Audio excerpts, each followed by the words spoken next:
ago, when I was growing up here in Aotearoa, New Zealand, I used to never be able to fulfill a task and go through with it. I lacked the integrity, I lacked the strength and the esteem and the motivation to hold my word as law.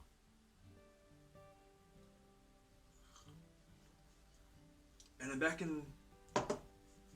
probably back in the 2016, 2017, when I began to really go through a phase of my spiritual development, as after the energies of 2012 came through and began to anchor and integrate and to assimilate into my being, I began to really do the really hard work that I had avoided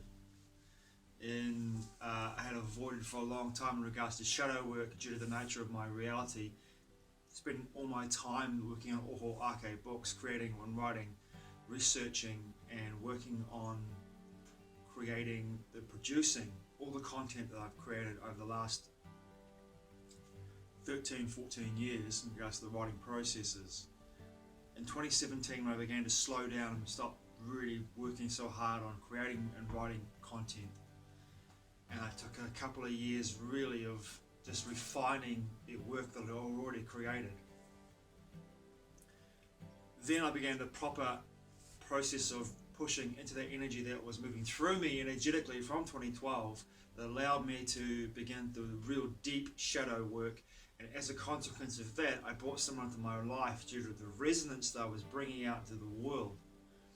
Someone in my life in regards to a partner who triggered me in a way that I began to see myself and began to see the lack of integrity that I had in my life in regards to how I moved through reality in my existence and how I actually had my agreements with reality, and how in that process of my agreements with reality and how I chose to experience reality.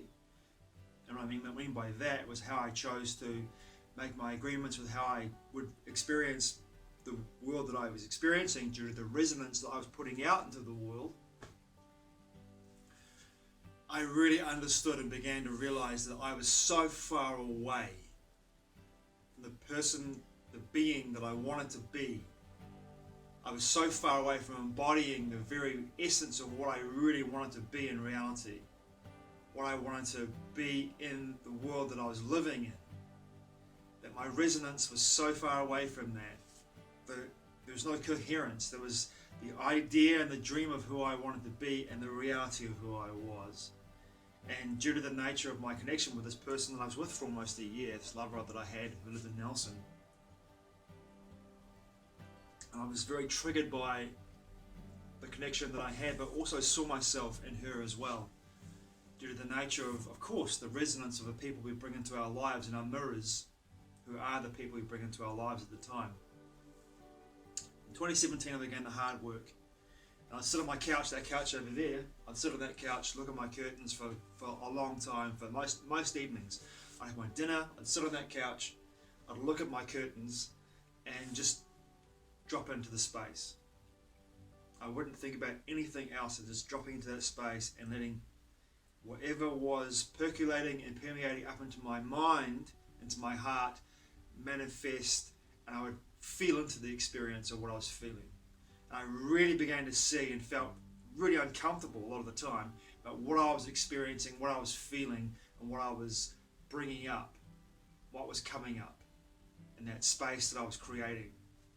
And it was there that gave me the opportunity to do the shadow work, to acknowledge that there were patterns in my life, there were beliefs in my life, there were actions and words and deeds in my life that I had gone through that had taken me to a place where I got to that in that moment.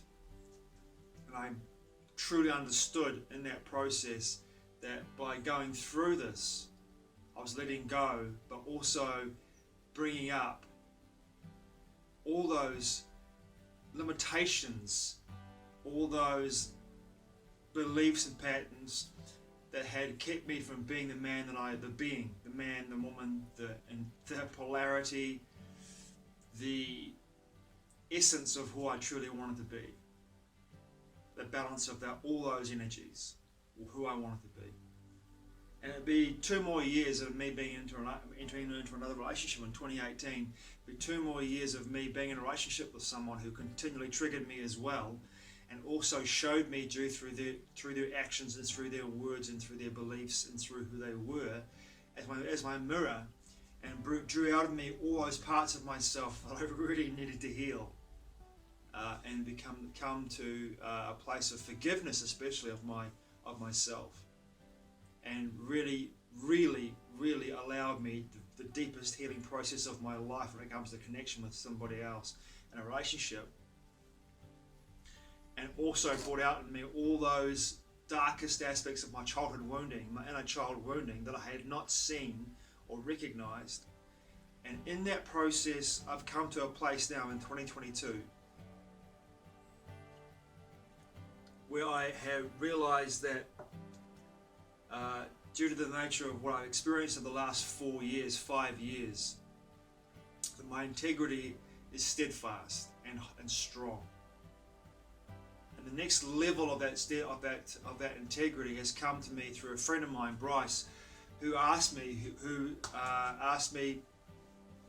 almost 2 weeks ago, said to me, "What's your word worth? What is your word worth? What's your integrity like?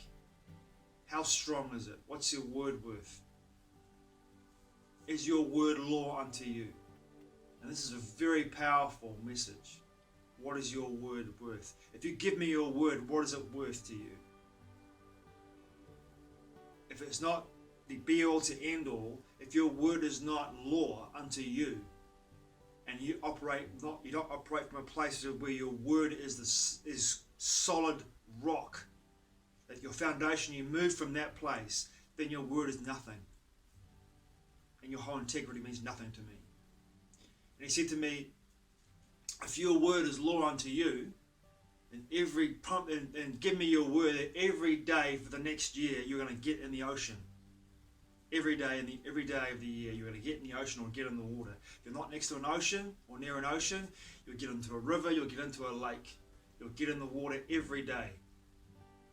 You'll get in the water every day, and you'll cleanse your aura through that water, because when you get in the water, when you get into the ocean, when you get into a lake, into a stream, you cleanse your body. But on an energetic level, on an etheric level, also you cleanse your auric field as well. The ocean, especially the movement of the ocean on the tides, and the energetic confluence of the ocean itself. Water holds memory. That's one important thing we need to understand. Water holds memory. So with the intention that you get into the water with, when the water's movements, this brings in a whole new level I'm not going to get into right now, but I'm going to get back to my word. So let's get back. I was getting distracted there, but let's get back to my word. My word was to him, I'm going to get in the water every day for a year. And this is the reason why I'm dressed up in so many layers of clothes. So I was in the water today here in Wellington, and this is the end of April here end of March in Wellington here. I've had some very unseasonably cold weather, and it's still cold today. And I had to get back home and get dressed after I was in the water for about 5-6 minutes today in the ocean today. It was like a howling southerly, so the wind was very strong, gusts of about between 60 and 100 kilometers an hour. So I was in the water in that wind, getting in the freezing cold water here in Wellington. The water temperature would have been 13, 12, maybe 10, 11 degrees perhaps. And then I had to get out of the water and be embraced by this whipping up the sand and freezing cold southerly. So I got back home, put on many layers of clothes just to get warm again. But I'm doing it every day because it's to me it's my word, and my word is law unto me. Many years ago, when I was really beginning my spiritual awakening processes, and I was 16, 17 years old, I was not in a good place at all. I was in a very bad place in my mind in regards to where I was. I was spiraling down into deep depression and a lack of connection to many things, including my family, my friends. This is before I went to Otago University, which changed my life completely in so many ways. One of my friends, Paul Huddart, gave me a book by a cat called Stuart Wilde. who at the time, early 90s, late 80s, was probably the most well-known and powerful, let's say New Age, but to me he was more of a sage. At the time they called it the New Age. He was at the tip of the arrow when it comes to consciousness development at the time. He wrote a book called Affirmations, and in that book, which I read over and over again, which really changed my life and changed the way I perceived reality and how I acted and how I interacted with reality, my own reality, and my resonance in reality. There was an affirmation that I read in there which I utilize to this very day, and that affirmation is, "My word is law unto me. By believing in the strength of my own reality, I create everything that I want in life." And that's really important. And this comes back full circle to me right now. The whole idea of my word is law. My word is law. And my word is law. So by giving Bryce my word, I'm going into the water every day, in the ocean, into a lake, into a stream, if I'm not near the ocean. And this is important to me. I'm seeing this foundational energy of me making those steps towards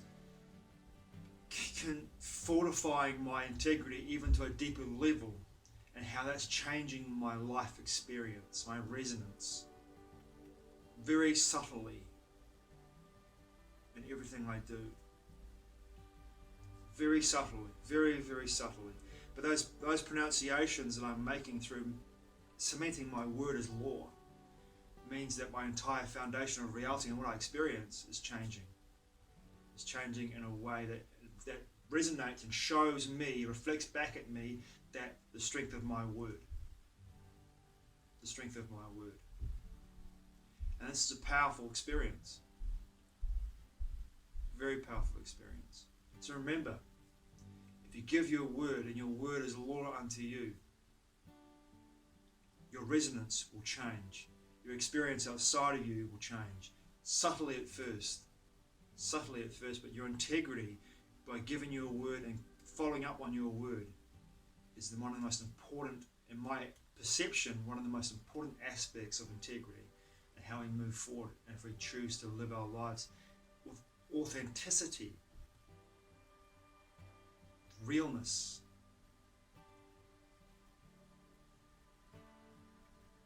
Thanks for watching. I truly appreciate it. Mā te oa. I'll see you again soon.